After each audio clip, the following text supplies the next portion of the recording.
Everyone knows who she is, everybody's got an opinion.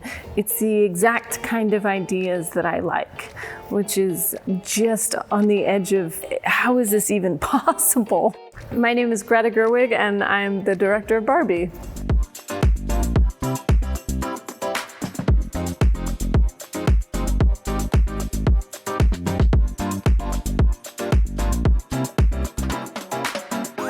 Well, I think the first thing that made me really interested was Margot, because Margot as a producer and Margot as a star, I had gotten to know her a bit when she'd done I, Tonya, and I had Lady Bird, and we were sort of doing stuff together, and I admire her as an actress so much, but that was when I was really like, oh, she's a real force as a producer. It just instantly, the idea of like writing for her is you're just like, well, then I could do anything I want, because she can do anything. We were writing in the middle of lockdown, the spring, summer of 2020. In that moment, nobody was going to the movies.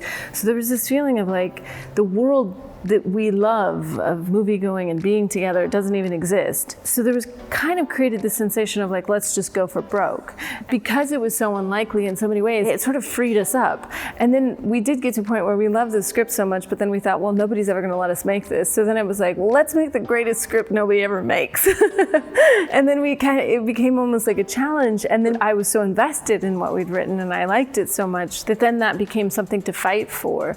But I think in a way, the freedom of thinking like, perhaps this will never occur again, made the fact that it was just bananas easier for us. When we started finding the character and the tone and the humor, that there was a real flexibility to do lots of things that were really outlandish in a way that other movies wouldn't hold. There was something about it where it felt like this can stretch to be lots of things.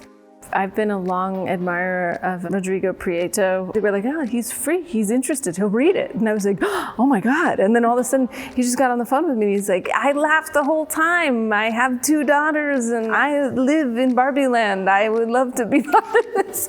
And I was like, oh, it's Rodrigo, I can't believe it. And the same was true of Sarah. I knew I wanted Jacqueline to do the costumes, and in my mind, it was like, Sarah's the right person to make the sets, and lo and behold, it all kind of worked out. And there was something about this movie that created almost like a joyful Pied Piperdom of creative geniuses, and I felt like every step where I was like, and now I need this thing, and then Mark Ronson showed up. My favorite part about making movies is that they are collaborative, and I had an idea, like, for example, like Barbie Land takes place inside, it's like a soundstage 1950s musical, but then actually executing that is just kind of a thing. Nobody does them anymore. So even like, you know, Sarah's like hunting down like who are the best backdrop painters in the UK, and oh, they're available and they can do these skies. And it was marvelous, and everything from that to like the miniatures, and then Rodrigo had to light it and shoot it, and it was quite the challenge. But there's nothing I enjoy more than just not knowing and then figuring it out with a group of people.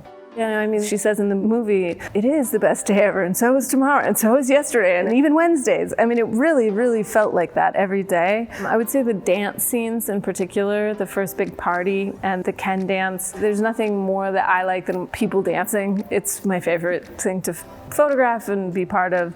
So those days were incredible. The transportation sequences were actually tricky to figure out.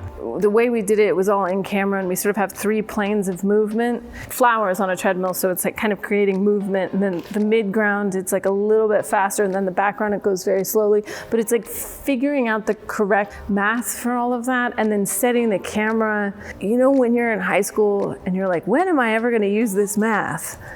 Well, I'll tell you, when you're trying to figure out when to put a camera in front of a static transportation scene, you're like, that's what the math is for. You just figured it out. And I was like, well, so glad I know the quadratic equation.